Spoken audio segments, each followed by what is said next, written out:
Before we get started, can everyone hear me?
We'll get started now. Hello everyone, and welcome to the 2022 Math2400 workshop. So, in this workshop, in the 4 hours that we have on Monday, today, and Wednesday, we'll be going through basically the entire course, and we'll also be solving exam problems together and kind of see what sort of techniques you should employ when you're doing your actual exam. So today's agenda is effectively the first 4 or 5 topics. So the first topic we'll cover today is just the basics of the integers and the natural numbers. So we'll be looking at things like what it means to say that something is divisible by another thing. We'll be looking at things like the greatest common divisor, Euclidean algorithm, Bezier identity, and then we'll sort of move on to how you can represent numbers. So in the normal case, you look at base 10 representation, but in a more general case, you can look at base B representation. We'll also look at the continued fraction representation of numbers, and then we'll look at modular arithmetic and solving linear equations, and then we'll end off today with some discussions on powers and roots. And then in Wednesday's seminar, we'll look at the second half, which is some applications of what we did today, looking at cryptography, polynomials, and finite fields. Go. So we'll get started with the first chapter of this course, which is on the integers and the natural numbers. So we'll begin with a brief discussion on an algebraic structure that we'll be using throughout the course. So this is called a commutative ring. So a commutative ring is effectively just a non-empty set. So we require one of the conditions for it to be a non-empty set. So it's a non-empty set endowed with two operations, so addition and multiplication. And we say that R is a commutative ring if it satisfies these 6 axioms here. So if you take any two element AB, so if I take any AB in our ring, then it must be the case that it's closed under both of the operations. So it's closed under addition, meaning that if you take two elements in R, then the sum must also be in R, and it must be closed under multiplication. So if you take any two elements in R, then the product must also be in R. So that's what closure means. For associativity, it really just means it doesn't matter how you group them together, you get the same result. So you can group them up by the first two elements, or you can group them up by the last two elements. And similarly for multiplication as well. So associativity needs to hold on both operations. The third requirement is distributivity, and this is just a way to link the two operations together. So if you take A dotted with the sum, that's the same as if you dotted A and B together and then you added the product of A and C. Um, we also require commutativity. So remember that this is a commutative ring. So we require that under both operations, we can swap the order of our elements. And finally, we require additive identity and additive inverse. So notice that we don't require identity for multiplication, and we don't require inverses to exist for multiplication as well. We only require the additive identity and the additive inverse. So for additive identity, we just say that there is an element such that if you take that element and you add it with any other element, you get that precise element back. And if you want to take, because we know that the additive identity exists inside our ring, and we know that it's closed under addition by the sixth axiom basically holds from the first and the fifth axioms together. So the additive inverse basically says that if we have any element A in R, we can always find another element X such that when you add them together, that's equal to 0. And we know that there is a unique element that exists. So without any confusion, we can just denote X by minus A. So in other words, it's the case that if you take A plus minus A, you get 0. Cool. So that's all you need for a commutative ring. For a field, you kind of just need a few more requirements. So a field is really just a commutative ring with a multiplicative identity, with the multiplicative identity, and all non-zero elements have multiplicative inverses. So whereas a commutative ring doesn't require this for multiplication, a field requires the multiplicative identity and the multiplicative inverses for all non-zero elements. So let's have a look at this example here. So let's determine whether this ring, this commutative ring, is a field. So the three requirements for a field is that it must be a commutative ring, it must have a multiplicative identity, and every non-zero element has to have a multiplicative inverse. So let's have a look. So we need to check that we need to check in to see whether every non-zero element has a multiplicative inverse. So we can do this by just setting up a table and then seeing what sort of elements don't have inverses.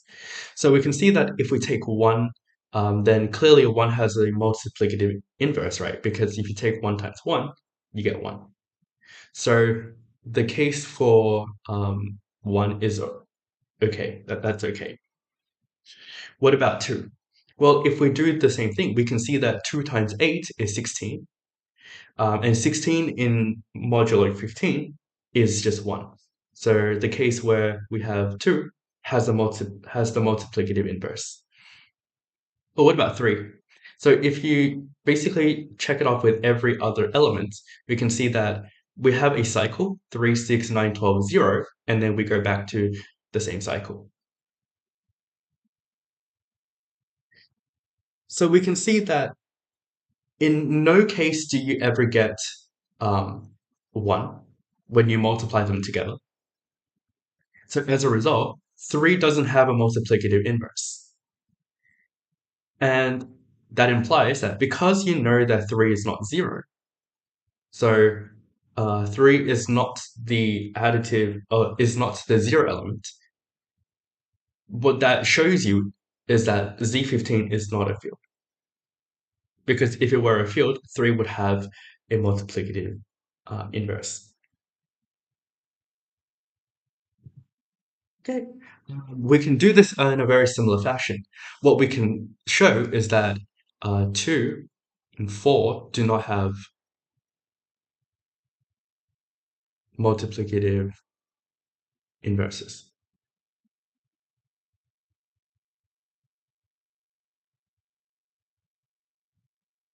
So you can quickly check that. So if you perform the same operation, so you take 2 times 1, that's 2, 2 times 2 is 4, 2 times 3 is 6, so on and so forth, you get another cycle here. So you get this cycle, and then you get this cycle. So we can see that neither 2 nor 4 have multiplicative um, inverses. So that leads to a question. Um, when does this have, when is this a field?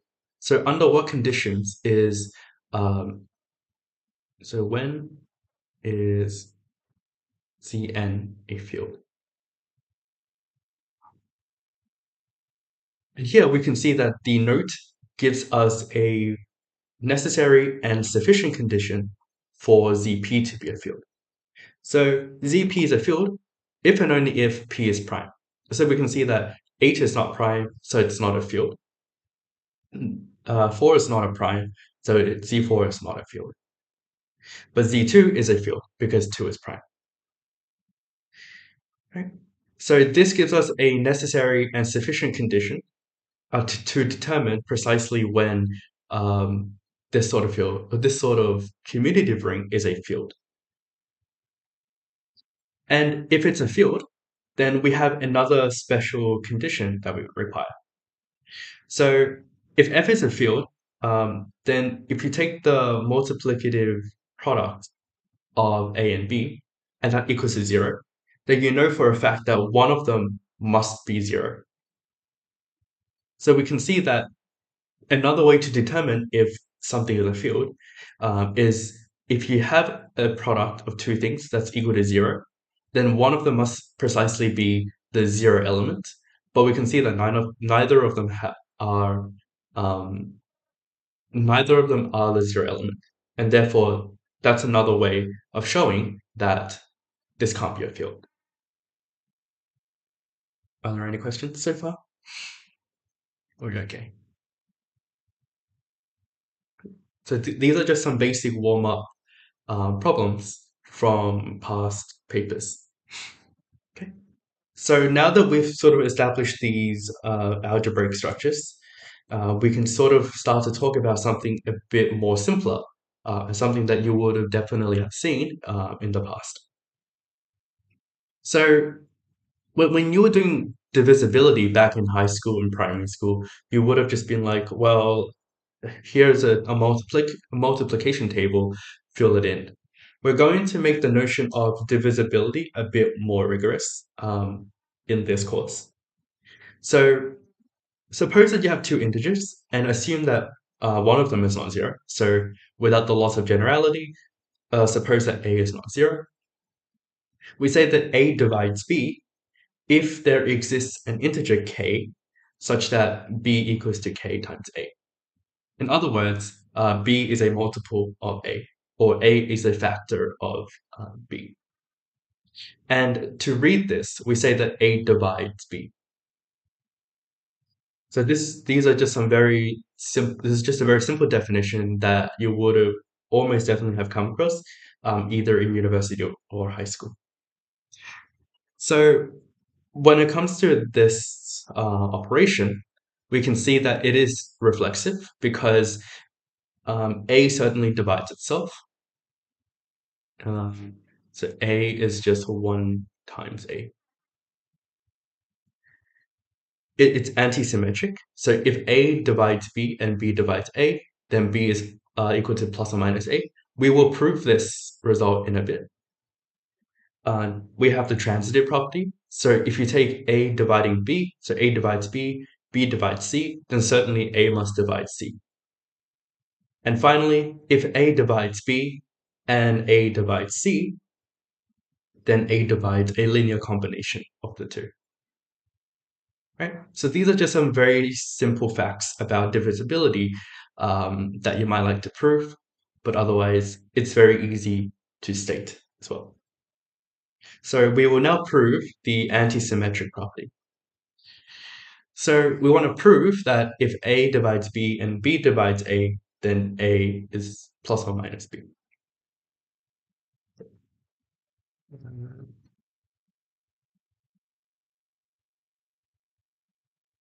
Right. So let's begin with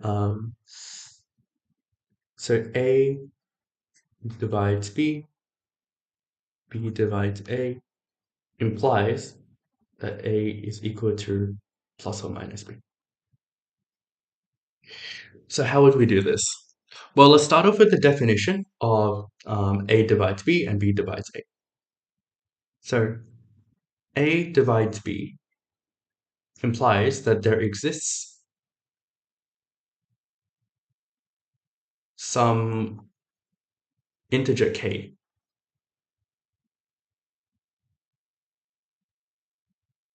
such that B equals to k times A. And similarly, you know that B divides A implies that there exists some m such that A equals to m times B. So using these two facts, then we can substitute one for the other. So we know that B equals to k times A, but we know that A is equal to m times B, right? So we can write this as k times mb, and then we can write this as k times m times b. Okay. So in other words, b equals to k times m times b, or b minus k times m times b equals to 0. Here we assume that a and b are not 0. So what we can do is we can factor out a b in the first place, and it's equal to 0.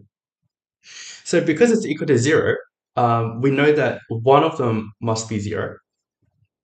So if b equals to 0, then a must consequently be 0. So that's the only option that we can have. And so at this point, the result holds.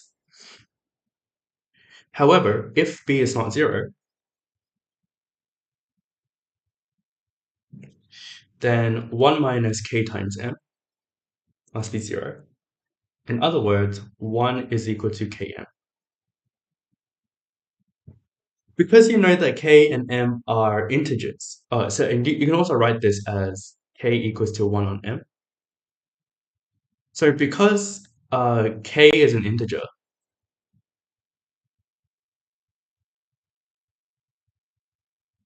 we can conclude that m must be plus or minus 1. Because if this is an integer, if 1 over m is an integer, that means we know that m must divide 1. But then the only way for m to divide 1 is if m equals to plus or minus 1. So we can assert that consequently m must be plus or minus 1. But that also implies that k is plus or minus 1. And what that also implies is if we look at the definition here, so this is plus or minus 1, and this is plus or minus 1. The conclusion here is that a equals to plus or minus b.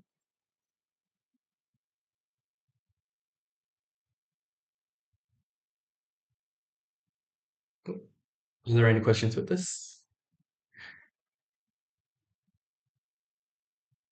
All right. If not, then we can proceed. Yeah. And then here's the written up solution.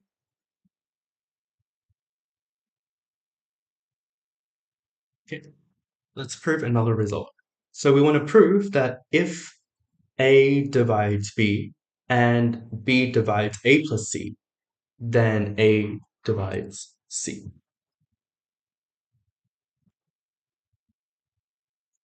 Okay, so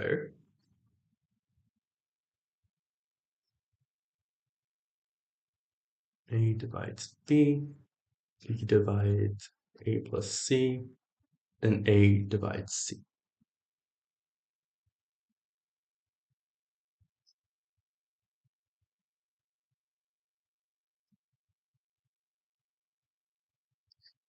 So let's start off with the definition again, and then we'll sort of try to play around with it. So A divides B implies that B equals to K times A for some integer K.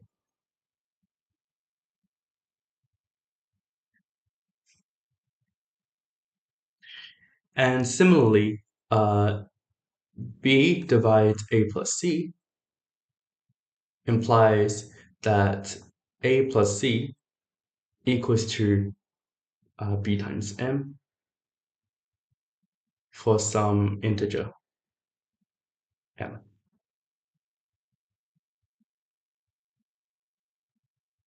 So if we look at the bottom component here, we can see that this implies that C equals to B times M minus A. But then by this statement here, we know that we can substitute B, and we have K times A times M minus A, which is equal to K times M times A minus A, and we can factor out A and A. So we get that it's equal to K minus M minus 1. K times M, sorry,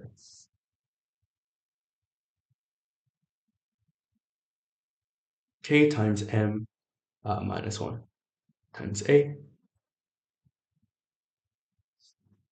And then because you know that K and M are integers, you know that K times M minus 1 is an integer. What we have shown as a result is that A divides C, which is what we wanted to prove. So in other words, if A divides B and B divides A plus C, that implies that A divides C.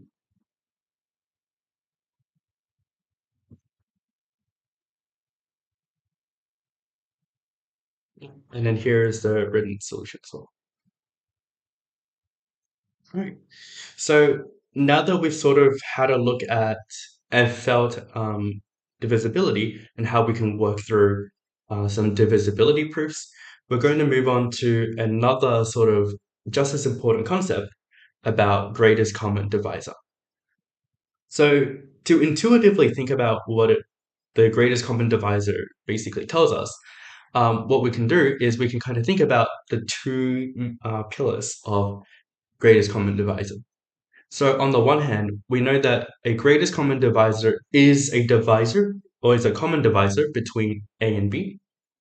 So if D is the greatest common divisor between A and B, certainly we require that D divides A and D divides B. But because it's the greatest, what that means is that if you have any other common divisor, then D must consequently be greater than or equal to C. Right. So the first case here is basically telling us that this is a common divisor. And the second one tells us it's the greatest common divisor. Is this going to be recorded? I believe it should just be automatically recorded. So it should automatically be uploaded onto YouTube.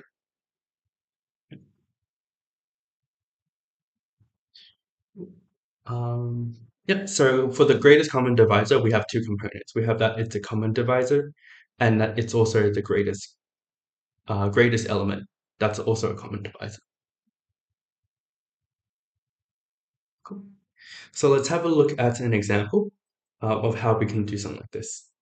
So M is the product of all primes between 10 and 20, and N is the product of all integers between 30 and 40, inclusive.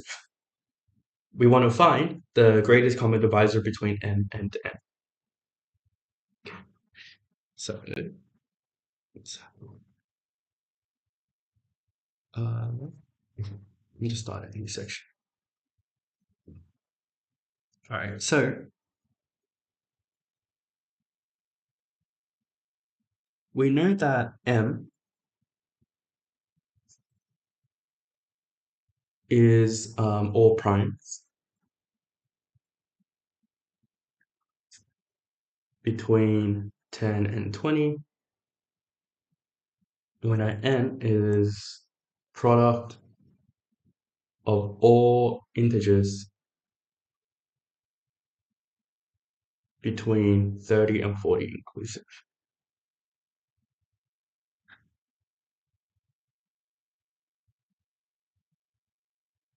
So let's have a look at M first. So M is just the product of all of the primes. So what are all the primes between 10 and 20? Well, there's 11, 13, 17, and 19. So M is just going to be 11 times 13 times 17 times 19. What about N? Well, N is just the product of all integers between 30 and 40. So it's just going to be 30 times 31 times 32 times up until 40. Okay. So because we know that M is product of all primes, it makes sense to kind of decompose N into its prime factorization. So let's have a look at each of the integers, and we'll look for common primes between M and N. So let's start off with 30. So 30 is just 3 times 10, which is 3 times 5 times 2. There are no primes common between the two, so this one has no common factor.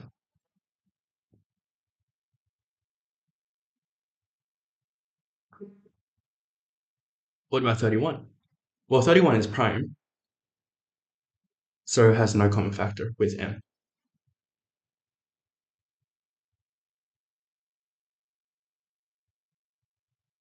What about 32? Well, 32 is 2 times 16, which is 2 times 8 times 2, or 2 to the power 5. So because it shares no prime factor, then we know that there are no common factors here.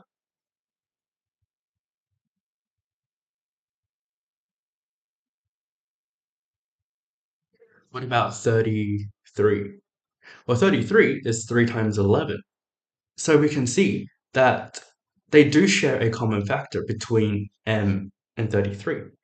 So the GCD must include an 11 in there somewhere.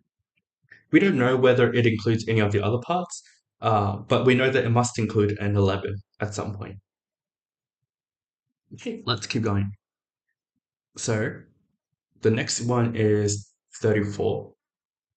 Well, 34 is just 2 times 17.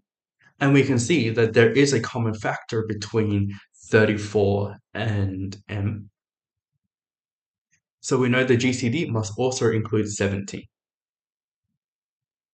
All right, let's keep going. 35 is 5 times 7, so there are no common factors.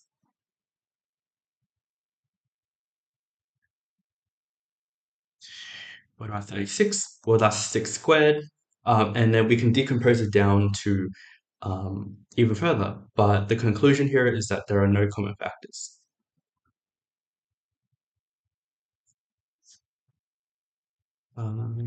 Here. 37. Well, 37 is prime, so no common factor. 38, however, is 2 times 19. And we can see that 19 is a common factor between m and 38. So the GCD must also include 19. Okay. 39 is 3 times 13. So we can see that finally we also see a 13 in there. So we can see that the GCD is actually just m.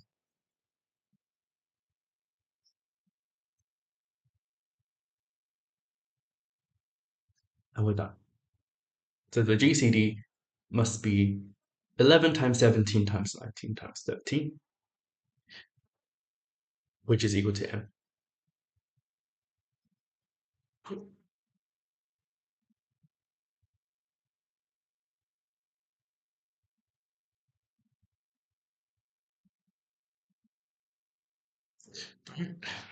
Let's keep going. And yeah, so the idea here is that we want to kind of find all primes between 30 and 40. Find the greatest common divisor of 6 to the power of 5 and 15 to the power of 3. So this one, very similarly, you just effectively break these two parts down into its prime factorization. And then from the prime factorization, it's easy to see what the GCD would be, right? Because you don't know whether this contains any common factors with 15 to the power of 3. But you know that if there is a common factor, then one of the unique primes in 6 to the power of 5 and 15 to the power of 3 must appear. So the tip here is to find the prime factorization of both numbers. So here we can see that 6 is just 2 times 3. So if you raise both sides to the power of 5, then it just becomes 2 to the power of 5 times 3 to the power of 5. And you can do the same thing with 15. So if you raise 15 to the power of 3, then it's just 3 to the power of 3 times 5 to the power of 3. Now, for it to be the greatest common divisor, they need to have common primes between them. So we can see that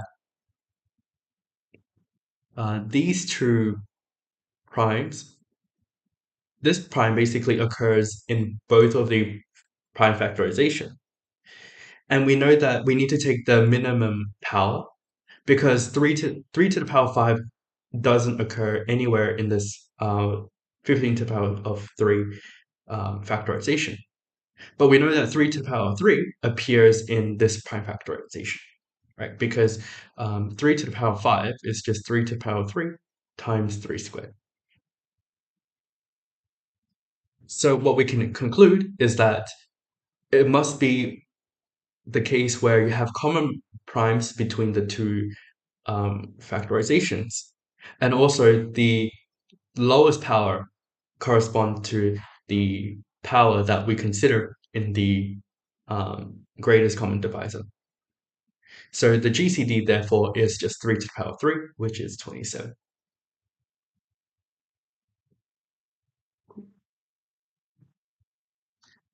So we now run into a special case of the greatest common divisor. And that's if, well, what if we have the case where they don't share any common factors between them? Then we say that the two integers are relatively prime. In other words, if you have two integers m and n, and their GCD is 1, meaning they don't share any common factors. So another way to kind of think about this is they share no common factors.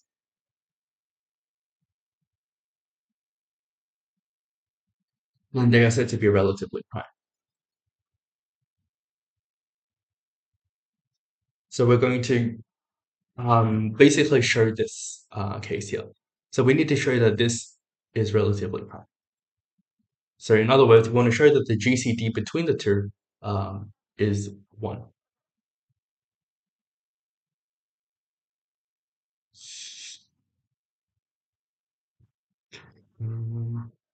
Just open up. So we have 28 power of 6 times 6 to the power of 5, 12 power of 5 times 15 to the power of 3 times 11 plus 1. Okay, so let's start off with the left-hand side. I think that whenever you have a plus something here, it's a bit harder to kind of factorize. So let's have a look at the left-hand side and see what sort of things that we can do with that instead. So 28 to the power of 6 times 6 to the power of 5. Well, if we break this down into its prime factorization, then this is just 7 times 2 squared to the power of 6 times 3 times 2 to the power of 5. And this is just 7 to the power of 6 times 2 to the power of 12 times 3 to the power of 5 times 2 to the power of 5, which is 7 to the 6th times 2 to the 17th times 3 to the power of 5. Now, if we want to show that these two integers are relatively prime, it was a plus 7. Okay.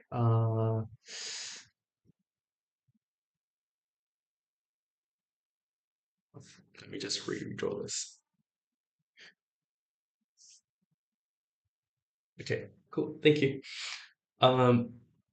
So if we wanted to show that this was relatively prime, then let's just assume that it's not relatively prime, and then we'll hit a contradiction.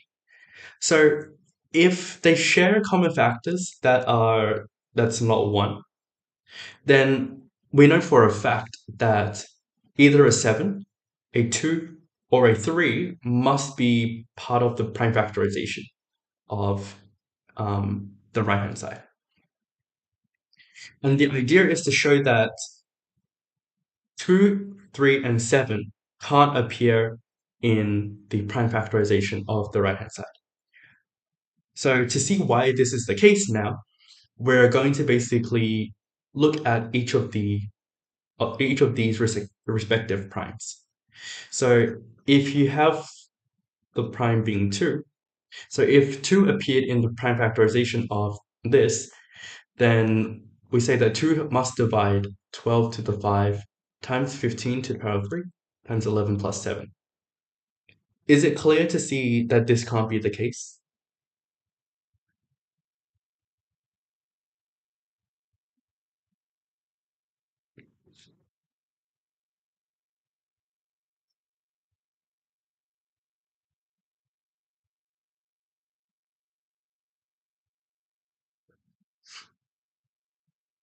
So if 2 divides this part here, so if 2 divides into this entire quantity here, if 2 divides 12 to the 5 times 15 to the 3 times 11 plus 7. And we also know that 2 divides into 12 to the 5 times 15 to the power of 3 times 11. Then 2 must divide into 7. Right? So this is the same thing as saying A divides B, A divides B plus C implies that A must divide C. But we can see that if we assume this is true, and we assume that this is true, or we don't have to assume, we know for a fact that this is true, then our conclusion here is that 2 divides 7, which is clearly false, right? Because 7 is not divisible by 2. So what we conclude is that our assumption must have been wrong. So this assumption here must have been wrong. So either 2 doesn't divide into 12 to the 5 times 15 to the power 3 times 11 plus 7, or 2 doesn't divide into 12 to the power 5 times 15 to the power 3 times 11. But we know that this is true. Like, we know for a fact that um, 2 divides into 12 to the 5 times 15 to the 3 times 11. So therefore, it must be the case that this is true. That is, 2 doesn't divide into this integer here. Does that make sense? And we can do the same thing with the other primes as well. So if we take prime 3, then our conclusion is that 3 doesn't divide into 12 to the 5 times 15 to the power 3 times 11 plus 7.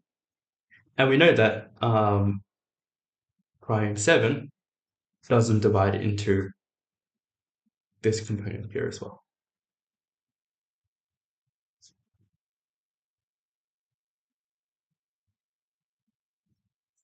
Okay, so what does that actually, how does that actually help? Well, we know then what we can say is that none of the primes, so none of the unique primes of 28 to the power of 6 times 6 to the power of 5 appear in the factorization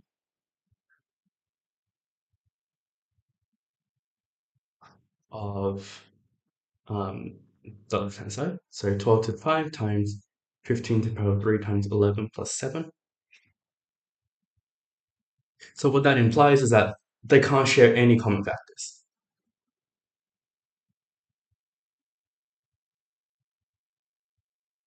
So they cannot share any common factors. In other words, the GCD equals to 1. In other words, they are relatively prime.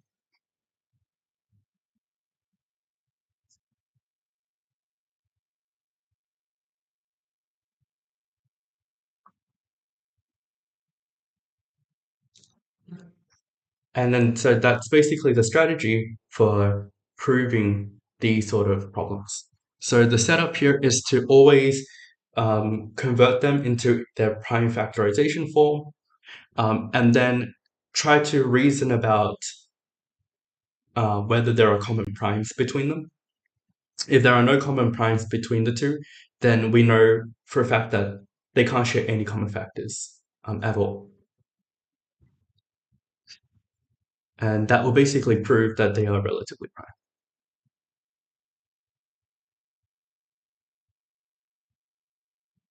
And yeah, so here's the setup as well. So to summarize, this is the important part here. So 2 does not divide 7, 3 does not divide 7, 7 does not divide into this component here.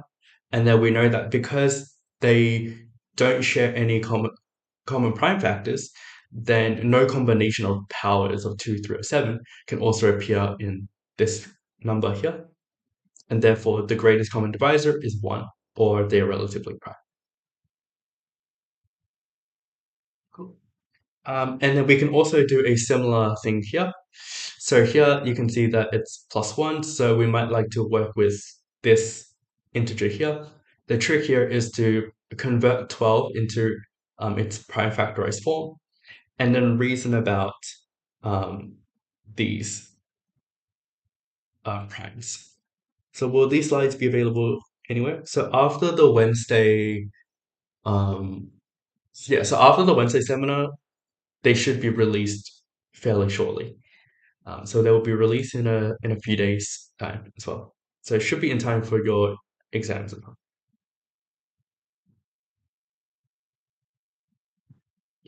So the setup for this, very similar to the previous question, is to look at all unique primes of this integer here. So you can see that the unique primes are 2, 3, and 5. And the idea is to show that these primes can't divide into this number here. And because of that, we conclude that these integers must be relatively prime. So very similar to something that we've done before as well. Okay, so once we sort of looked at the greatest common divisor, another important idea is to look at the Euclidean algorithm, which is effectively an algorithm to help us find the greatest common divisor between two integers. So in this course, you don't need to know sort of why it works the way it does. You just need to know how to use it. So in particular, given two integers, how would you use the Euclidean algorithm to find the greatest common divisor between the two integers? So the general setup is as follows. So we're going to take the bigger number, and we're going to write it as a quotient of the smaller number. So we're going to write it as the following. So if we want to find m and n, then n is equal to q times m plus r. And what we're going to do is we're going to take the quotient. We're going to take the quotient and the remainder, and the quotient is going to act as the bigger number, and then the remainder is going to act as the smaller number, and it will keep shrinking it down until we get to a point where the remainder is 0. Once the remainder is 0, then the greatest common divisor is precisely the remainder in the previous line. So, yeah. And so that's sort of the general setup for the Euclidean algorithm. We're going to work through the Euclidean algorithm in a few slides, but that's sort of the idea behind it. Yeah. And then finally, we also have something called Bezout's identity. So effectively, all Bezout's identity says is that the greatest common divisor can be written as a linear combination of the two numbers. So the GCD of m and n is equal to mx plus ny, where x and y are integers. But the caveat here is that if we have something like c equals to mx plus ny, that doesn't imply that c is necessarily the greatest common divisor. All we know is that the greatest common divisor must divide c. So one consequence is that if c equals to 1, then the greatest common divisor is equal to 1. Because the only integers that can divide 1 must be plus or minus 1. And because we want to find the greatest common divisor, the GCD is equal to 1. We always take the positive one instead of the negative. Cool. So this is just something to be careful of. If you have c equals to mx plus ny, c is not necessarily the GCD. All right. We also in this course we also like working with prime numbers. They're just very easy to work with. So whenever you have problems revolving around prime numbers, there are sort of 2 or 3 strategies that you might like to employ. So the first strategy is that the only even number is 2. Every other prime is odd. So if you know something about odd primes, and you can say, well, odd primes don't work for this question, then you basically narrow it down to one case, and you only need to check the case when p equals to 2. So if you know something about odd primes, and you know that they don't work for a fact, then that basically narrows down your problem into checking if p equals to 2 works. Another strategy that you might like to employ is the fact that for all primes bigger than 3, p is congruent to either 1 or 5 in mod 6. So you can work with modulo 6, and you can break it down into 2 cases, either congruent to 1 mod 6 or 5 mod 6. And then if neither of them work, then you only have two cases left to check. So from here, you only need to check p equals to 2 and p equals to 3. And the final strategy is that any positive integer is a unique factorization of powers of primes, unique here being up to reorder. So we don't treat reordering as different factorizations. They're going to be the same factorization as long as you have the same number of the same prime factors and the same prime powers. So even if you reorder or reshuffle your order, then we don't treat that as a different factorization. And finally, if you have a prime p and you have integers a and b, then if p divides ab, then we know that p must divide either a or p divides b. If p is composite, this is not necessarily true, because you can take a very simple example. 4 divides 2 times 2, but 4 doesn't divide 2, right? So if p is composite, then this statement doesn't necessarily hold, but if p is prime, then we know for a fact that this holds. That will make your life a bit easier as well.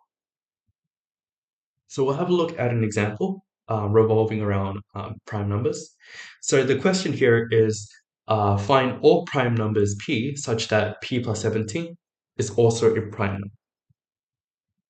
So we're going to work with in two ways here. So if p is prime and p plus 17 is prime. So we know that for p greater than or equal to 3, p is odd. Right? Because the only possible even number is 2. So for all primes p greater than or equal to 3, p is odd. But if p plus 17 is prime, p plus 17 must be odd.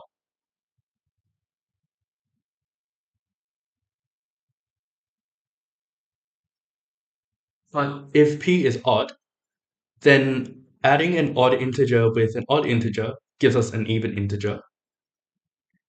And because it's even, it's no longer prime. So p plus 17 must be odd implies that p must be even.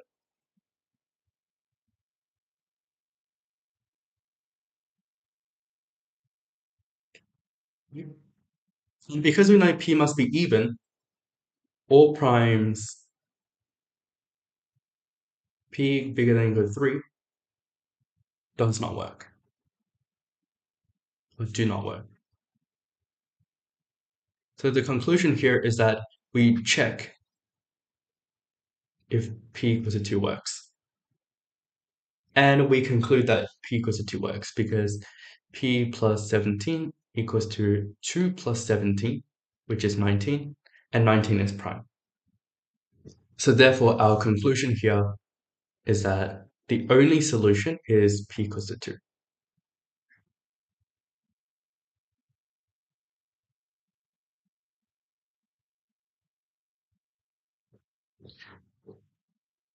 Are there any questions with this?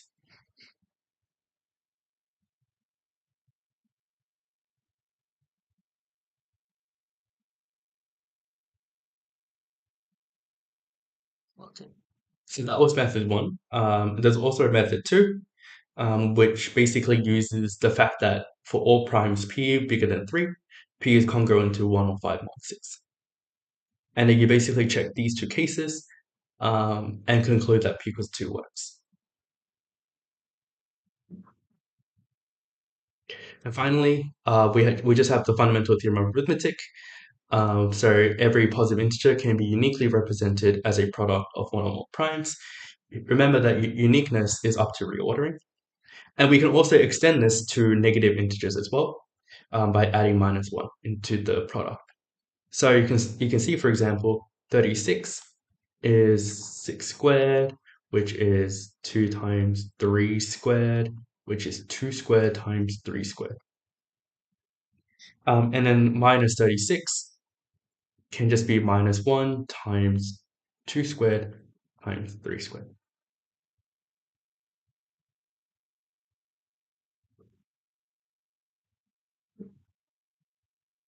So we'll quickly have a look at a harder question, and this will basically conclude chapter 1. So what is GCD of 2n plus 1, 2, and 2n, n plus 1? So the way that we're going to do this is to sort of break this up into smaller components. So here we know that the GCD of 2n plus 1 and 2 is equal to 1. So how do we know this? Well, the GCD of 2n plus 1 minus 2 and 2 is GCD, or 2n is GCD of 1 and 2, which is 1. Similarly, we know GCD of 2n plus 1 and n equals to the GCD of 2n plus 1 minus n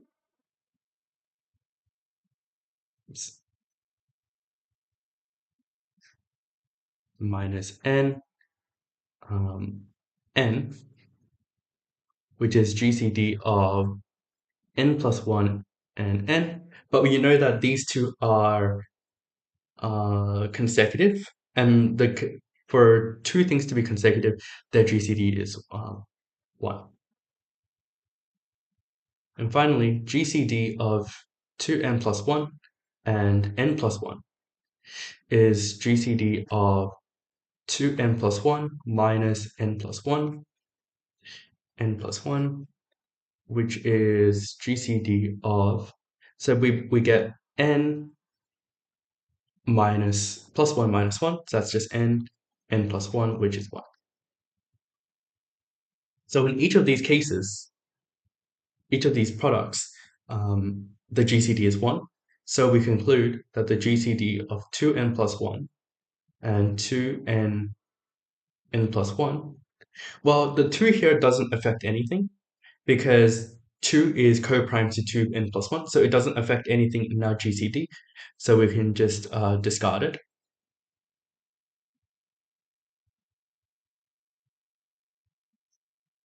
But then we know that n is also co-prime to 2n plus 1, so we can just discard it as well. And then finally, this is equal to 1.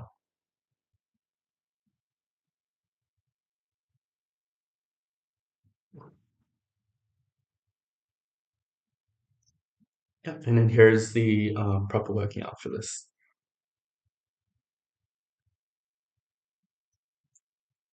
So the GCD is equal to 1. Cool. So that was chapter 1, where we sort of talked about integers and natural numbers. Now we're going to start talking about representation of numbers before moving on to modular arithmetic and solving linear equations. So in here, we can see that we can represent numbers in different bases. So in the decimal numbers that we're used to, we represent it using base 10. But in computing, we often want to represent it as base 2 because machines tend to read things in binary. But we can also have ternary, and you can also have other different base structures. So what we want to do is effectively rewrite any number into its equivalent number in a different base. So the way that we do this is to write any number n as a linear combination of b to the n, b to the n minus 1, b to the n minus 2, etc., etc. And then the way that we interpret the number in a different base is to just concatenate all of these digits, which is based on the representation that we have here. So any number n can be represented as an times b to the n plus an minus 1 times b to the n minus 1 plus an minus 2 times b to the n minus 2, and so on and so forth. And then you also have the same thing here with the fractional part. So the way that we normally convert between base m and base n is given an input n, which is some number in base m, we split the number up into two parts. So the first part is to deal with the integer part first. So for the integer part, we set a to be the integer part of n. So we just basically take the floor of n. And then we basically just effectively use the Euclidean algorithm or use a modification of the Euclidean algorithm to get all of these components here. So all of these remainders correspond to the digits in the integer part. For the fractional part, you effectively define x to be n minus the integer part. And then we find the highest power of m smaller than x and compute the remainder. So it's effectively the same idea that we do in this part here. Only this part, you find the equivalent form where you have effectively any integer a can be written as a quotient times n plus a remainder. Here you do exactly the same thing. This time you're finding powers of n. And then you take the remainder and you repeat the process over and over again. And you terminate when x is equal to 0 or when you have seen x before in the calculations, because if you arrive at this part here,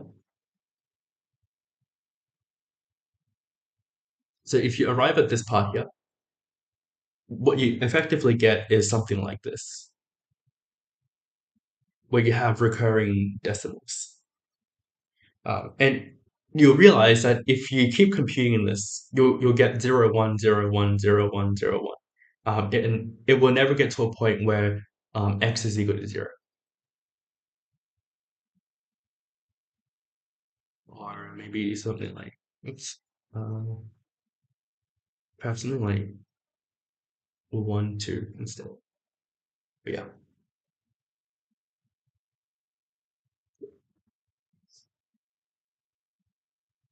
Okay. So to deal with the fractional part, it's a bit harder than the integer part. The integer part is quite natural.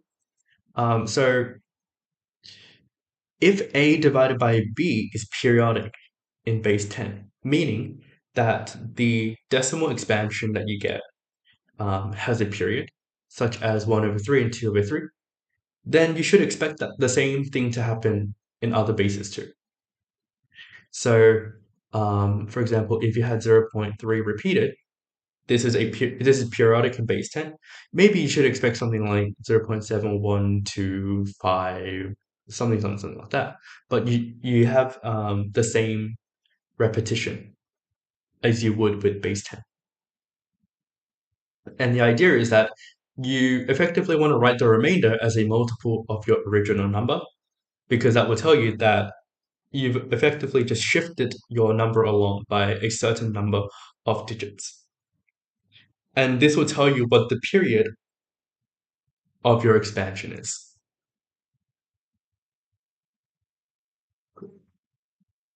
So let's have a look at an example here. So write 1 over 3 in base 2.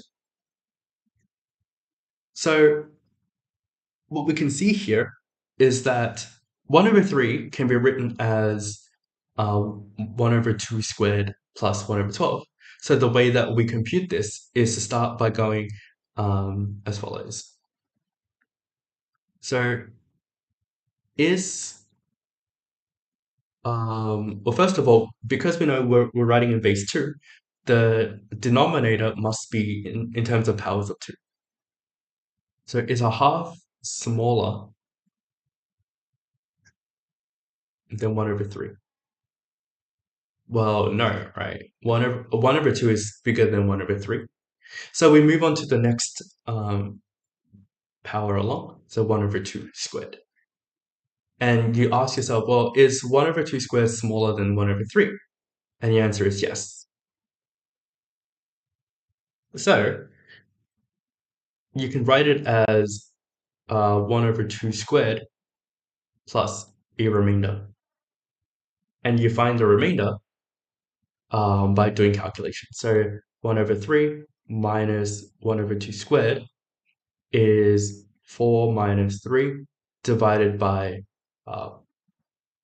12, which is 1 over 12. So the remainder is 1 over 12, which gets you this first line here. Okay, so this is good. This is what we wanted.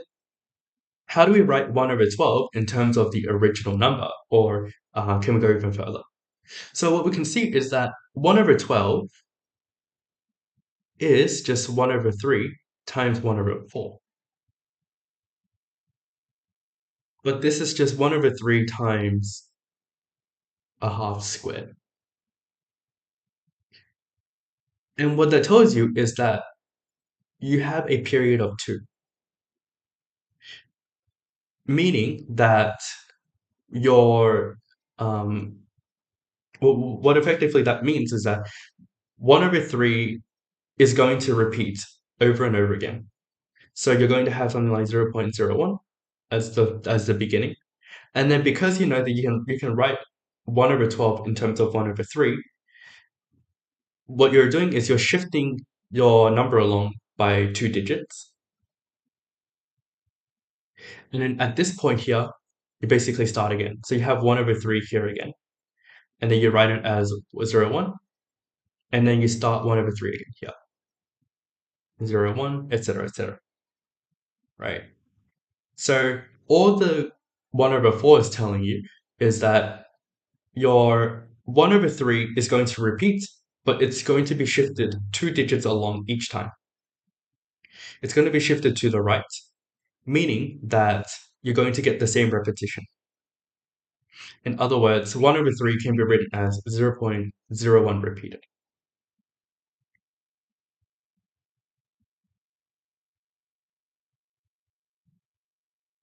And we're going to do the same thing with 3 over 5. So again, we just approach it the same way. So we start by writing 3 over 5 in terms of a half. So we can see that 3 over 5 is just 1 times a half plus 1 over 10. So you can check this pretty easily. Then we write 1 over 10 as 1 times 1 over 2 to the power 4 plus 3 over 80. So you can check this. The way to kind of check this is 1 over 2 squared smaller than 1 over 10? And the answer is no. So you move 1 power along. So is 1 over 2 to the power 3 smaller than 1 over 10? The answer is no. What about 2 to the power 4? And the answer is yes. So you use 1 over 2 to the power 4.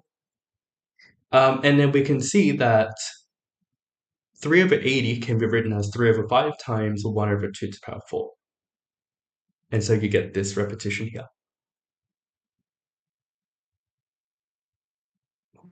So if you have something that repeats in base 10, you should expect it to also repeat in other bases.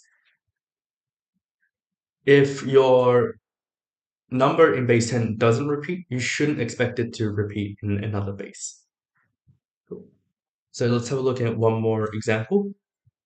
So effectively, you do the same thing. This time you break up the integer part and the fractional part, so you split them up separately. So 7 is easy because it's just 1 times 4 plus 3 times 4 to the power 0. So in base 4, it's just 1, 3. And for the fractional part, we effectively do the same thing. And then we get that it's equal to 2 times 1 over 4 plus 1 over 6. But 1 over 6 can be written as 1 over 3 times 1 over 2. So this is just, so 1 over 6 is just 1 over 3 times 1 over 2. But we can write that as 2 over 3 times 1 over 4. And we can see that it's going to repeat. So we see that there is a 2 over 3 repeating here.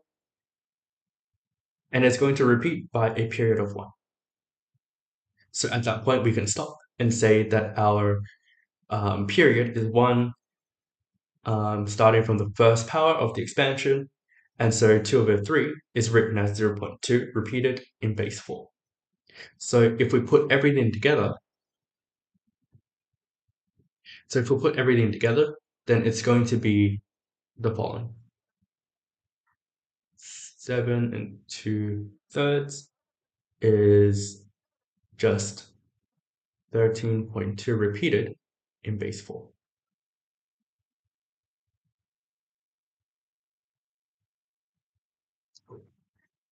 And again, this time we have an improper fraction. So we're effectively going to convert this into a proper fraction. Yeah, so it's going to be 7 and 2/3. And so we get this. Yeah.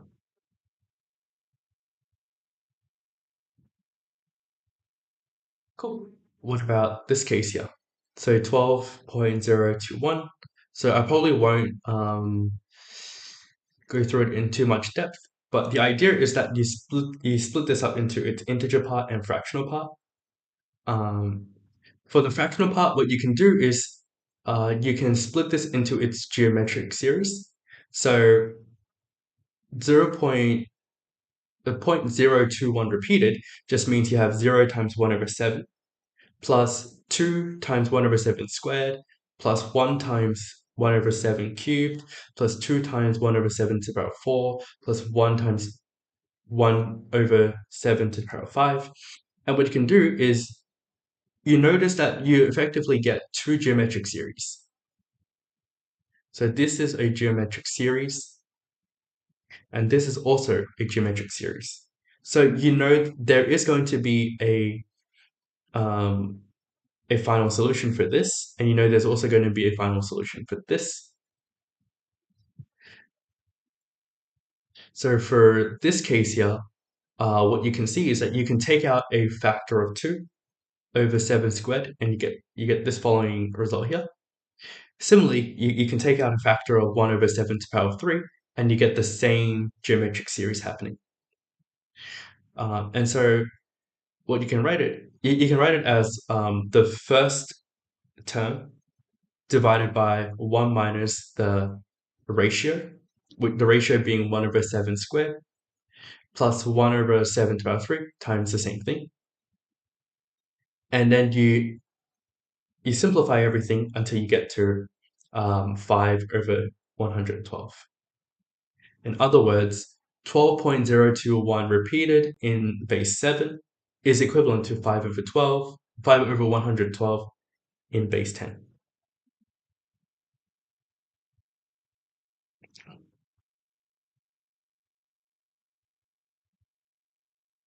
So to recap, for this problem, we effectively just split this number into its integer part and its fractional part.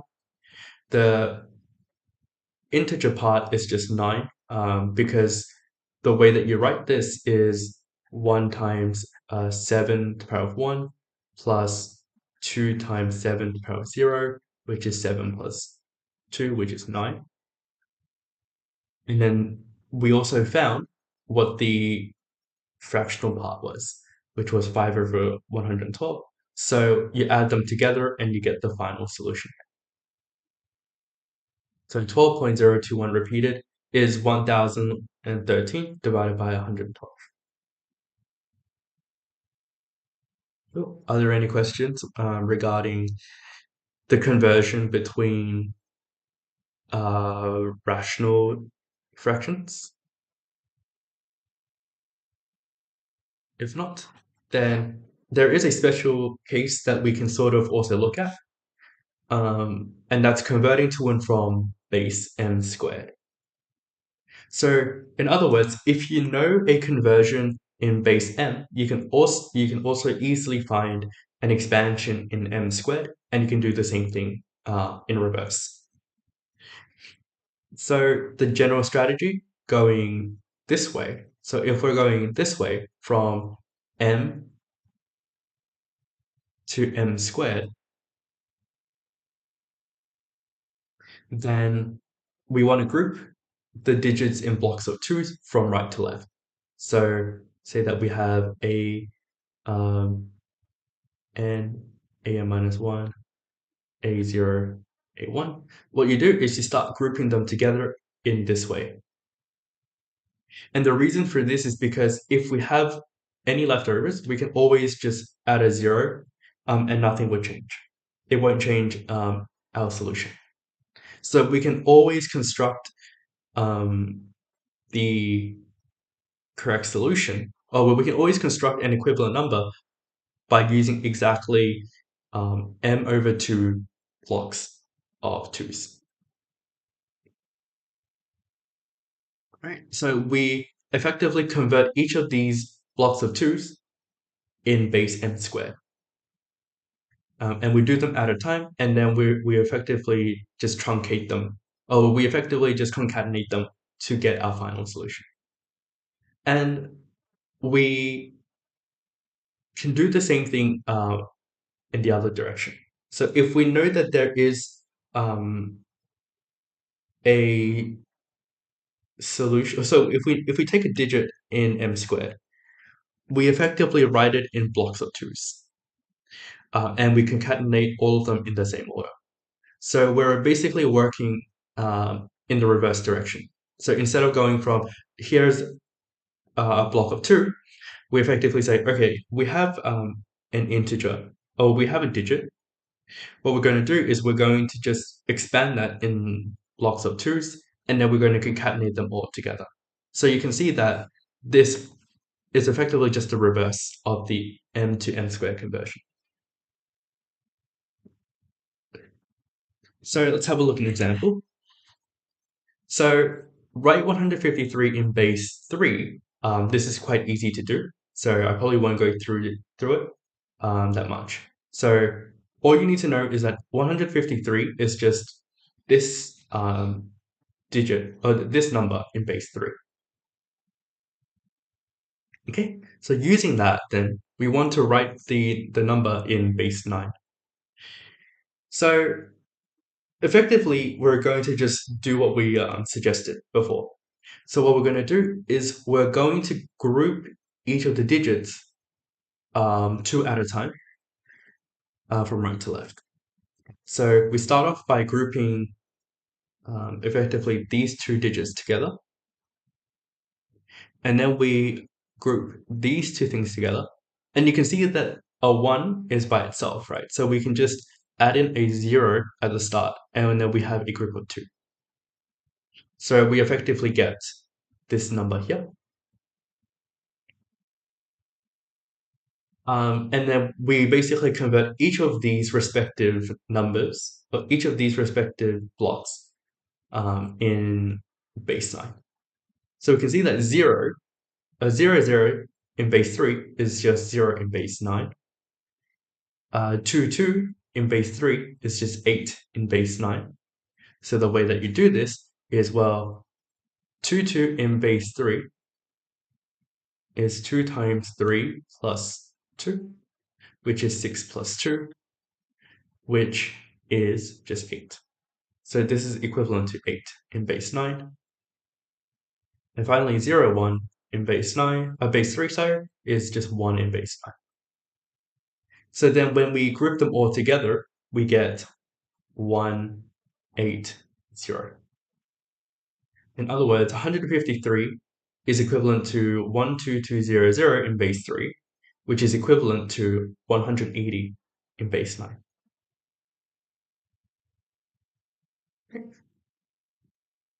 So we're going to do the same thing, but we're going to work backwards this time. So we're going to write 327 in base 9, and then we're going to convert this into base 3. So very easily, you can check that 327 is 403 in base 9. So from here, what we're going to do is we're going to take each of the numbers, and then we're going to write them in blocks of 2 based on base 3 structure. So here, what we're effectively going to do is we're going to take 4 in base 9, and we're going to figure out how to write this in base 3. Well, 4 is 1 times 3 plus 1. So this is equivalent to 1, 1 in base 3. 0 in base 9 is just 0, 0 in base 3. And finally, 3 in base 9 is just 1, 0 in base 3. And that's what we have here. Okay. So when we put them all together, we put them in the correct order. So 4 goes first, so the 1, 1 block comes first. The 0 comes next, so 0, 0 comes afterwards. And then finally, 1, 0 comes last.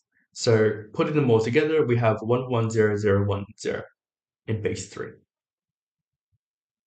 Are there any questions with this? No? Okay. And effectively, you can do the same thing. I'll probably skip over this. So when it comes to base 2 representation, there are some simplifications. I probably won't go over this in depth just because there's not much to talk about. So if you have m and n being positive integers in base 2, then we have an easier way of determining what the GCD is. So if m and n are both even, then the GCD of m and n can be broken down into 2 times the GCD of m over 2 and n over 2. If m and n are both odd, with m being greater than n, then the GCD of m and n is just the GCD of m minus n and n. And if one of them is even, then the GCD is just m and n is equal to GCD of m over 2 and n. And finally, if they're equal, then the GCD is whichever one you decide to pick. Cool. So these are just some ways of simplifying GCD computation if you convert them in base 2. Okay, in the second half of this chapter, we basically just have a look at continued fractions. So the continued fractions is basically saying, is basically of this form here. So you have a1 plus 1 over a2 plus 1 over a3 plus dot dot dot. And the note here is that if a continued fraction terminates, then we know that the original number is rational. And if a continued fraction is periodic, then it is irrational. So you can quickly check if your computation is correct by appealing to these 2 facts here. Cool. So the first part we're going to look at is continued fraction conversion to a number. So given a continued fraction, we effectively want to find the corresponding number that it associates with. So the other way around is done by an algorithm. So if we have a number and we want to convert it to its continued fraction form, then the first thing we're going to do is to find the integer part, and we're going to set R1 to be whatever the remainder is. So whatever the integer, the fractional part is. Then what we're going to do is we're going to reciprocate R1 to get 1 over R1, So we're going to get the inverse, the multiplicative inverse of the integer, the fractional part, and that will give us something a bit nicer to work with. If we've already seen 1 over r1, then we have a period and we can terminate. Otherwise, we repeat the same process, this time with a2 being 1 over r1 and repeating these two steps here. And we terminate if the numerator hits 1. And we include the denominator as the last digit of the continued fraction representation. Cool. So define the golden ratio and find its continued fraction expansion. So for those of you who are unaware, so this is given, this is basically the golden ratio representation. So you can see that this is irrational. So because it is irrational, we should be expecting some sort of period. So the first thing we're going to do is to compute the integer part. So we compute the integer part, and then we write r1 being the whatever the fractional part is. So that's going to be 1 plus square root of 5 divided by 2 minus 1, and you can check that that's equal to this. The next thing we're going to do is reciprocate r1 to get 2 over root 5 minus 1. And then what we're going to do is, because we don't like square roots at the bottom, we're going to multiply the top and bottom by the conjugate. So we're going to get 2 times minus 1 minus root 5 divided by 1 squared minus 5. Minus 5. Oh, sorry. That should be minus 1 squared plus 5, which is 2 times minus 1 minus root 5 divided by 4. Yeah, that should be a minus there.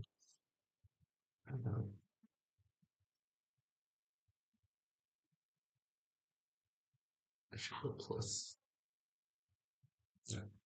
That should be a plus. But yeah, effectively, you get the idea.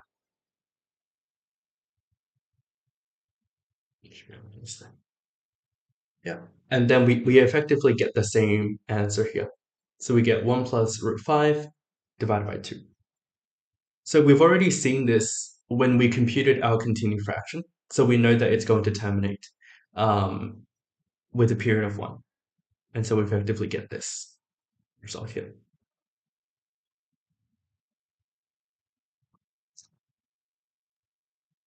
Cool.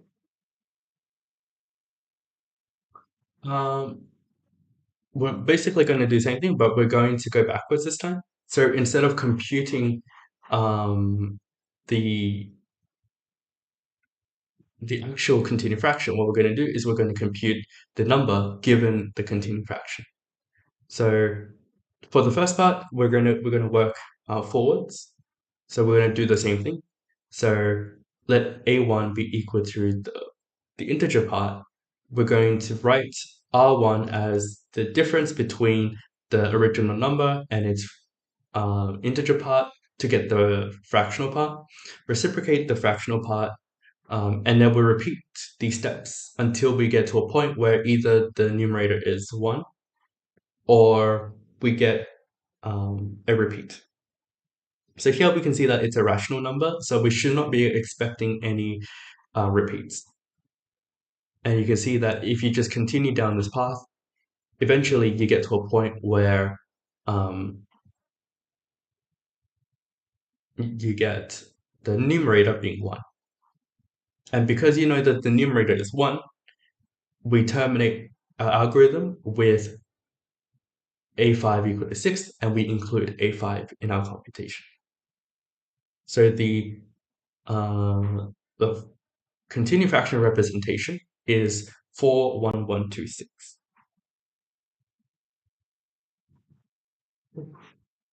So now we're going to compute the value of the periodic continued fraction. So because it's periodic, you should be expecting that the result is a an irrational number. So the first thing we want to do is to begin by dealing with the um, periodic part first, because that's always a bit more annoying to work with. So notice that we effectively get this. And because you know that it continues on forever in this fashion, one thing that we can see is that this effectively is a repetition. And then this is also a repetition. So from this component onwards, that's just going to be x, right? Because it's going to be whatever this is. It's just that it's nested inside of itself. But you can see that it's hidden in here as well. So we can rewrite the expression as 1 over 2 plus 1 over 1 plus x. So it's just 1 over 2 plus 1 over this part here is just going to become x. And then we can solve for x. So here we see that x is equal to 1 over 2 plus 1 over 1 plus x. What we can do is we can reciprocate. So here, what we effectively get is 2 times 1 plus x plus 1 divided by 1 plus x. And then we can flip to get the final result here. So remember that this is equal to x. And then from here, we just solve for x. Because you know that this is positive, we take the positive integer here. Or we take the positive number. So x is equal to this number here.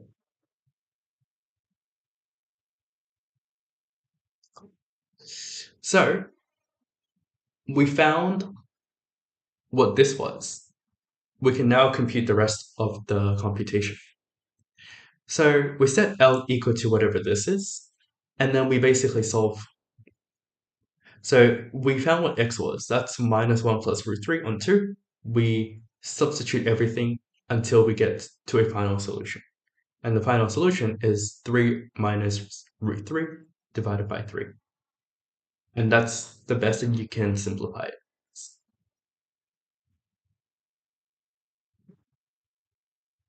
And that basically concludes the second chapter.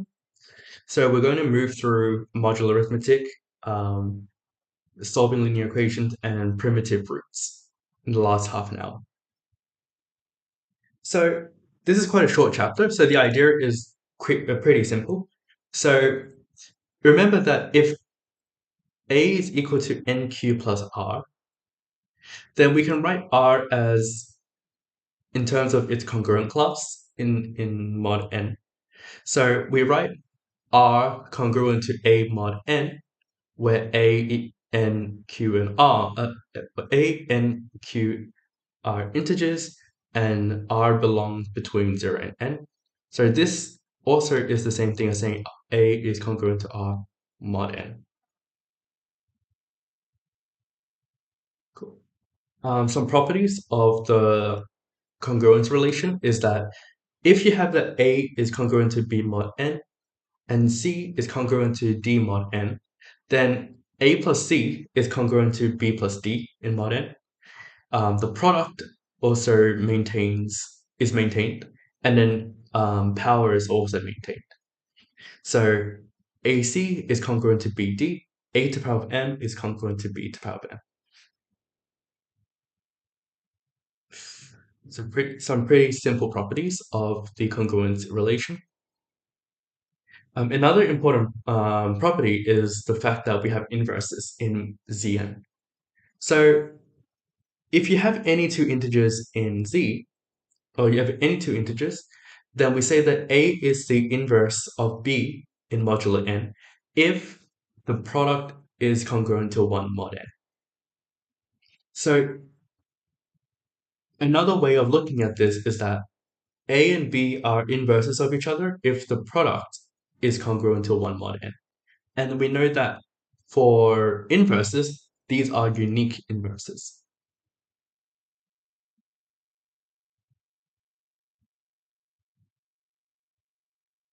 because A, B,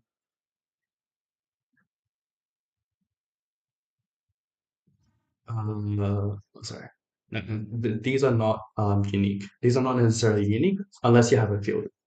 So if you have a field, then that implies that inverses are unique.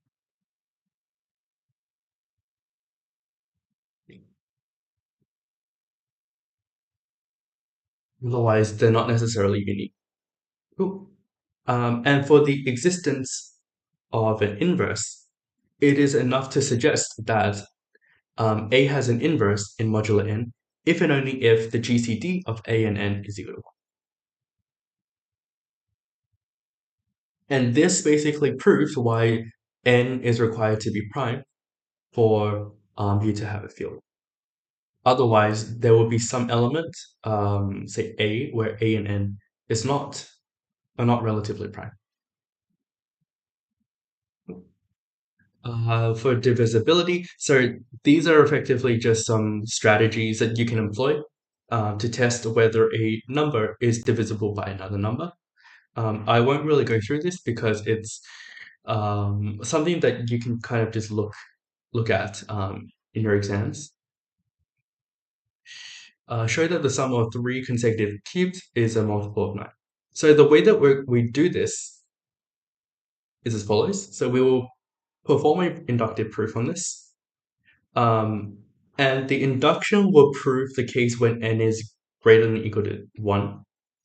We can then show that there is a similar result that holds for n is smaller than or equal to -1. And then finally, we check the case where n is equal to 0. So for the first case, we're going to define S of n to be n minus 1 cubed plus n cubed plus n plus 1 cubed. And we're going to prove that this is divisible by 9 by induction. So it's easy to see that S of 1 is divisible by 9 because it's just 1 cubed plus 2 cubed, which is 9. For the inductive hypothesis, we assume this is we assume that this is true. And we check the case when we have n plus 1.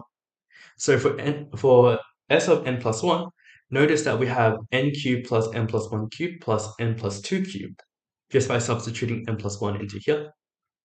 But then what we can do is we can rewrite this expression as n cubed plus n plus 1 cubed plus n minus 1 cubed minus n minus 1 cubed, because we know that this portion here is divisible by 9.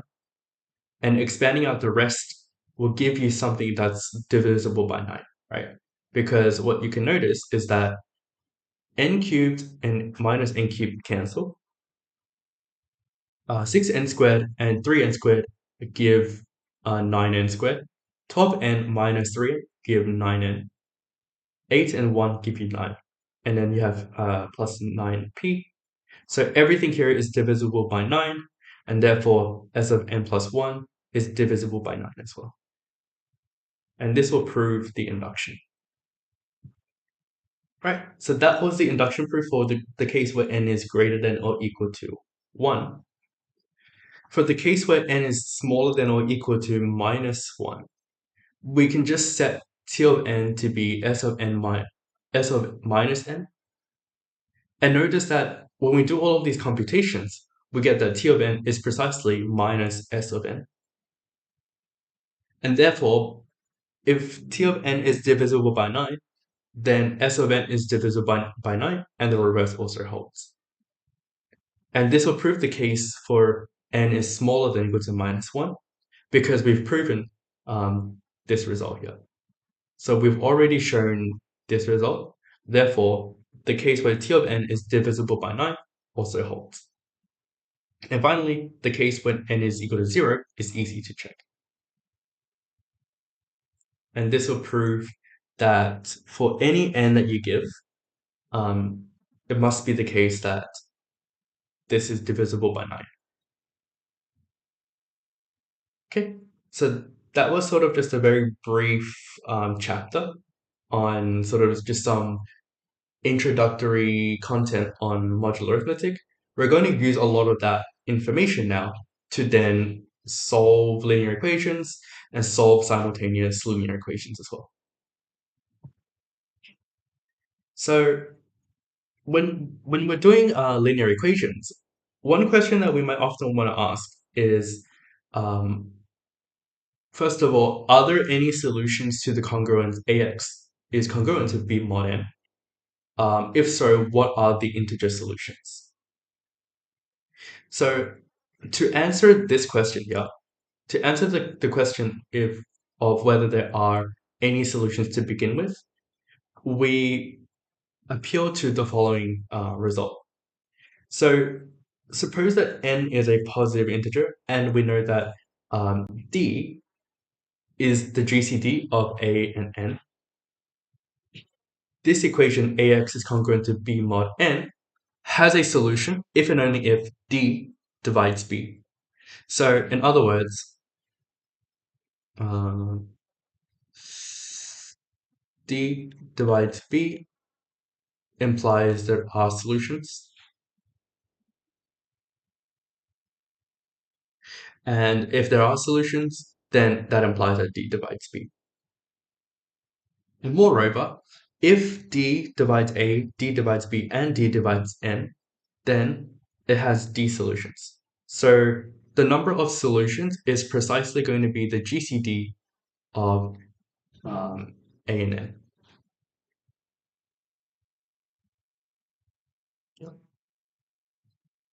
In that case, solutions. And the solutions are actually congruent to another linear equation that has reduced modular and reduced coefficients as well. So we're going to use this fact now to find all integers, x and y, with 5x plus 7y equal to 31, and we want to find all positive integers x and y, satisfying the above equation. Okay, so for the first part, I guess write it down here. So we want to find 5x plus 7y equal to 31.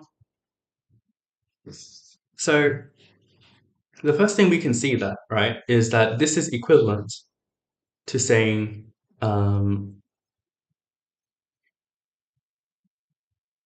31. So first thing we want to do is basically to compute the GCD of 5 and 7. And this will tell you precisely if there are any solutions, because notice that this is actually equivalent to saying 5x is congruent to 31 mod 7. So you want to find the GCD of 5 and 7 to determine if there are any solutions to begin with.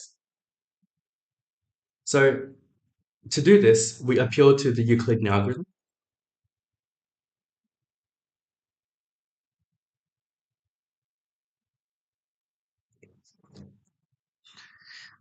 So 7 is just 5 times 1 plus 2. 5 is just 2 times 2 plus 1. And then 2 is just 2 times 1 plus 0. So you know that the GCD of 5 and 7 is equal to 1. And 1 certainly divides 31, which means there are solutions.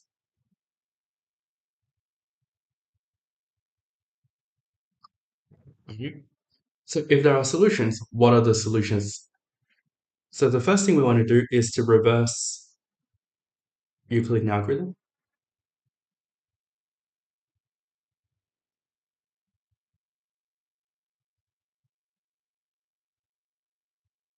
And the reason for reversing the Euclidean algorithm is to write the GCD in terms of 7 and 5. So we're going to get 1 is equal to 7 minus 5 times, sorry.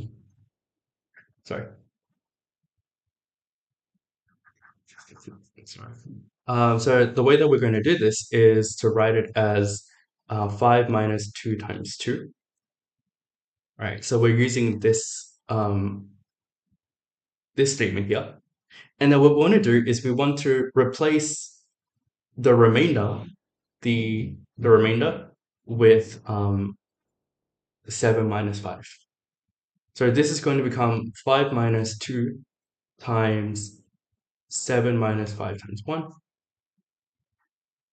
And if we rewrite this, we get 5 times 3 minus 2 times 7. And you quickly check that this is 15, this is 14. You subtract them together, you get 1. So you know that you haven't made any mistakes.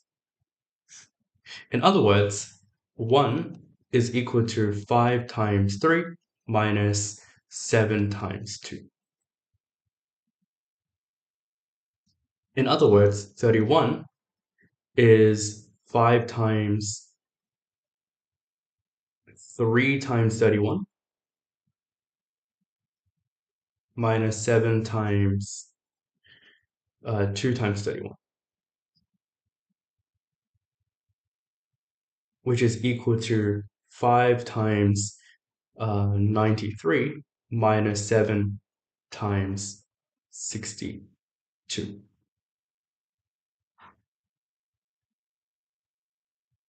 So if we look back at our expression here,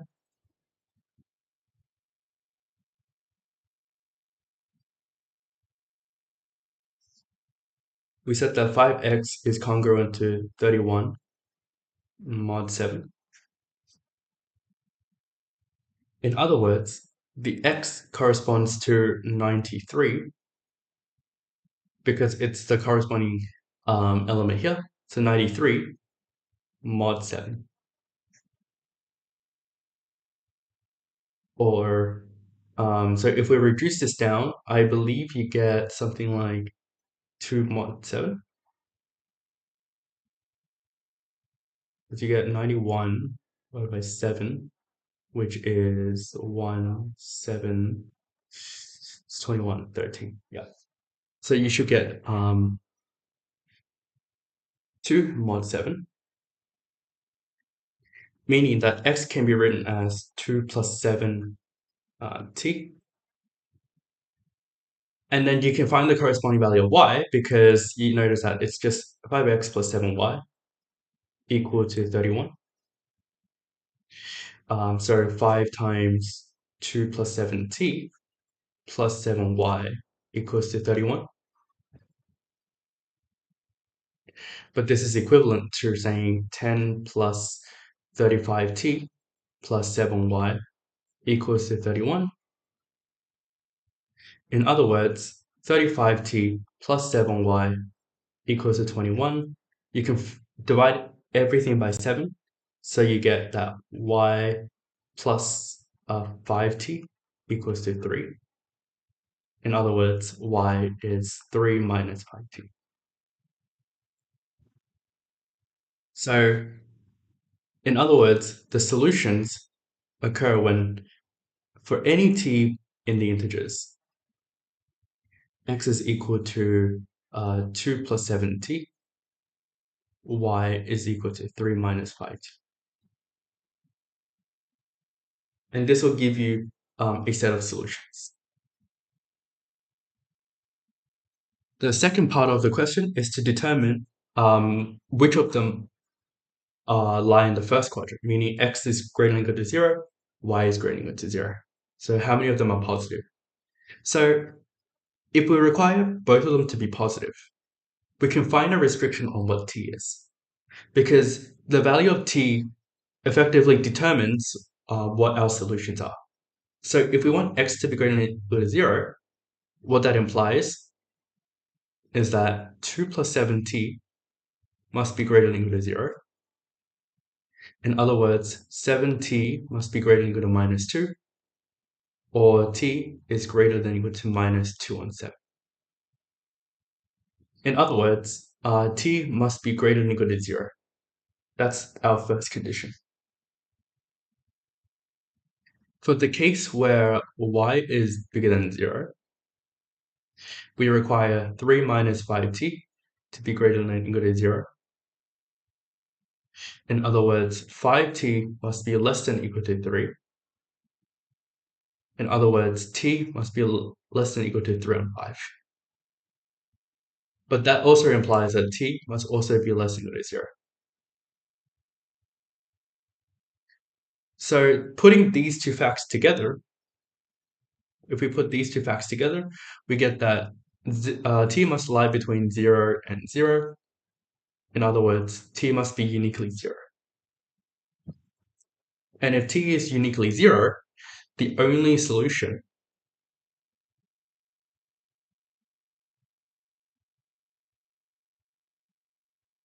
is 2, 3.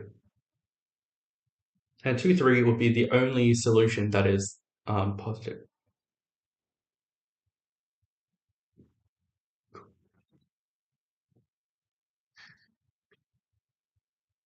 Yeah.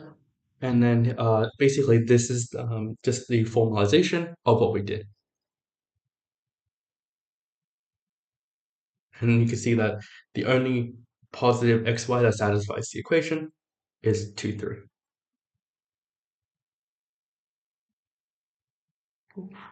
The last part of today's workshop is just solving simultaneous linear equations, and then we'll pick up where we left off on Wednesday and do the rest of the seminar.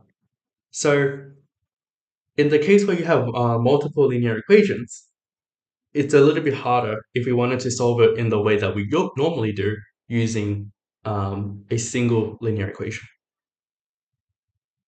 So luckily for us, though, there is a systematic way of solving it using what we call the Chinese remainder theorem.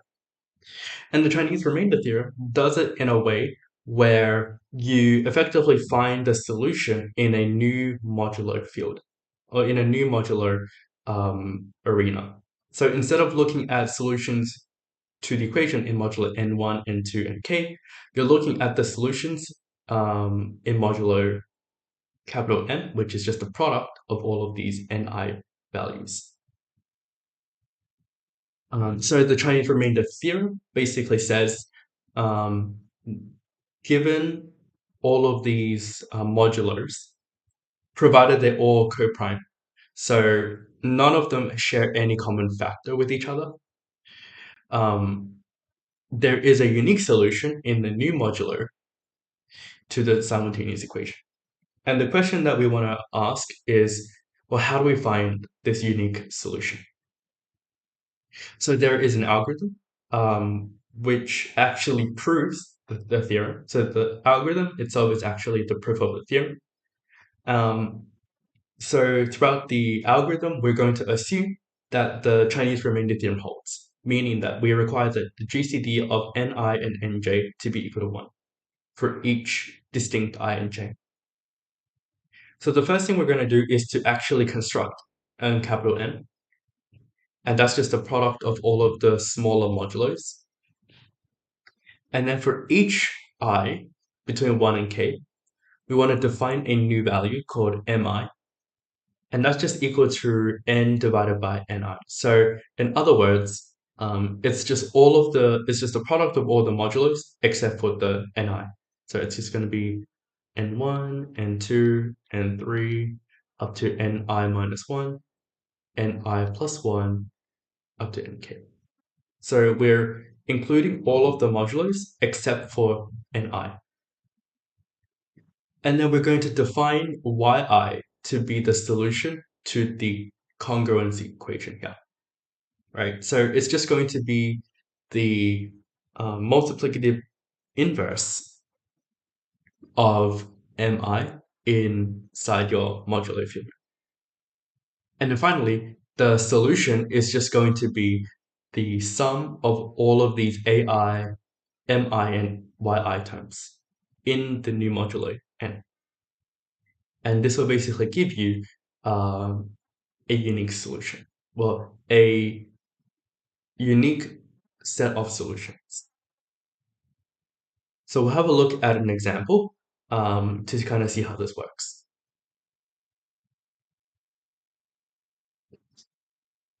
Okay. So we're basically given 4x is congruent to 3 mod 5. 3x is congruent to 8 mod 11.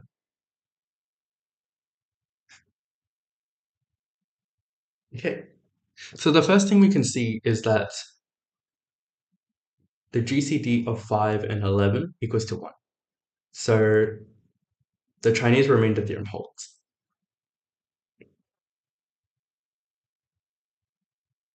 So step 1. We're going to construct capital N. So N is just going to be 5 times 11. And that's going to be 55. So our unique solution is going to be inside modular 55 instead of modular 5, modular 11. Okay, that's step 1. Step 2 is for each I,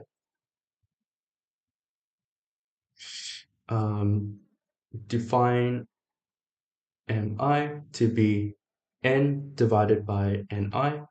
So m1 is going to be 55 divided by n1. So n1 is 5, which is equal to 11. And m2 is going to be 55 divided by 11, which is 5. Part 3. So the third part is to construct or to define yi such that mi of yi is congruent to 1 mod ni. So let's have a look at the first example. So m1 y1 is congruent to 1 mod 5. So m1 here is 11. So 11 y1 is congruent to 1 mod 5. Well, what value of y1 gives us 1 mod 5? Well, if you look at 11, right? So 11 is just 5 times 2 plus 1. So if y1 equals to 1, then this satisfies the expression. Okay. And similarly, you know that m2, y2 is congruent to 1 mod 11. m2 here is 5, so 5 y2 is congruent to 1 mod 11. We can see that if we look at 11, 22, 33, 44, 55, 66, we can see that if we multiply 5 by 2, no, sorry, not 2. If you multiply 5 by, let's see, what value? If you multiply by 9, if y2 equals to 9, then what we effectively get, right, is that 5 times 9 is 45, 45 is 1 mod 11. So, therefore, we have that y2 is equal to 9. Okay, so once we get that, then we effectively have everything that we need. So the first thing we're going to do is to write all of this in terms of x. So you don't want 4x, you want x by itself. So to do this, we just effectively compute the inverse of 4 in mod 5, compute the inverse of 3 in mod 11. So for inverse is a value such that 4 times x is congruent to 1 mod 5. And if you think about what value to take, okay, so x is equal to 4 holds. Cool. So effectively what you get here is that this is equivalent to saying x is congruent to 3 times 4 mod 5, which is congruent to 2 mod 5. So these two things are equivalent. And you can do the same thing with 3x is congruent to 8 mod 11. So 3x is congruent to 8 mod 11 is equivalent to saying, well, if we want to take the inverse of 3, then we find the value x such that it's 1 mod 11. And, well, let's have a look. So if we take x equal to 1, that's 3. If you take x equal to 2, that's 6. If you take x equal to 3, that's 9. If you take x equal to 4, that's 12. 12 is 1 mod 11. So x would be 4. In other words, the inverse of 3 is 4. In other words, you have that x is congruent to 8 times 4 mod 11, which is equivalent to 32 mod 11, which is equivalent to 10 modulo 11. So now that we've done all of this, this is the value. This is the value of A1. This is the value of A2. So we can put everything together now. So the final solution is going to look something like the sum I equal to 1 to 2 of AI, so AI MI YI mod 55, which is congruent to, so A1 was 2. The respective value for M1 was, I believe, 11. And the respective value for Y1 was 1. The value for A2 was 10. The value for M2 was 5. And the value for Y2 was 9. Mod 55. So this is equivalent to 22 plus 9 times 5, which is 45, 450. Mod 55, which is equivalent to 475 modular 55. And so that's going to be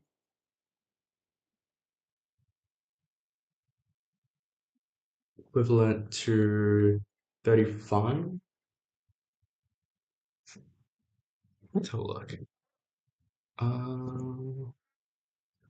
Do you believe there might be something wrong here?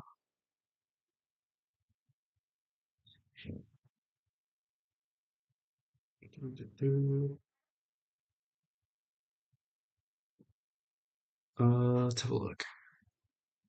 m2y2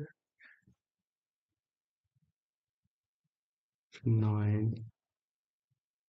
But anyway, this is a process for computing solutions to multiple simultaneous equations.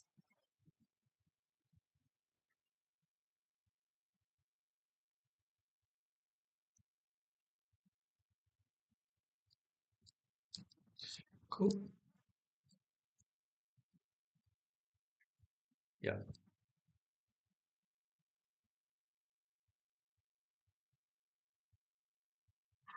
So this is the process. Yeah.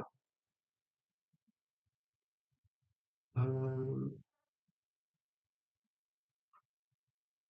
yeah. Yeah. So I do believe you should get 32 in the end if you do all of your computation correctly. So in other words, we have that x equal to 32 plus 55k as your congruence. So your unique solution is going to be of the form 32 plus 55k. And so to determine the solution set, you're basically just computing the value of k that it falls between.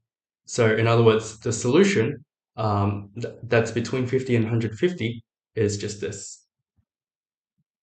And basically ends today's workshop. So in Wednesday's workshop, we'll be going through the rest of the content. So we'll be starting powers and roots, and then we're going into sort of the second half of the course as well. All right. I'll catch you guys then. Thank you everyone for coming today.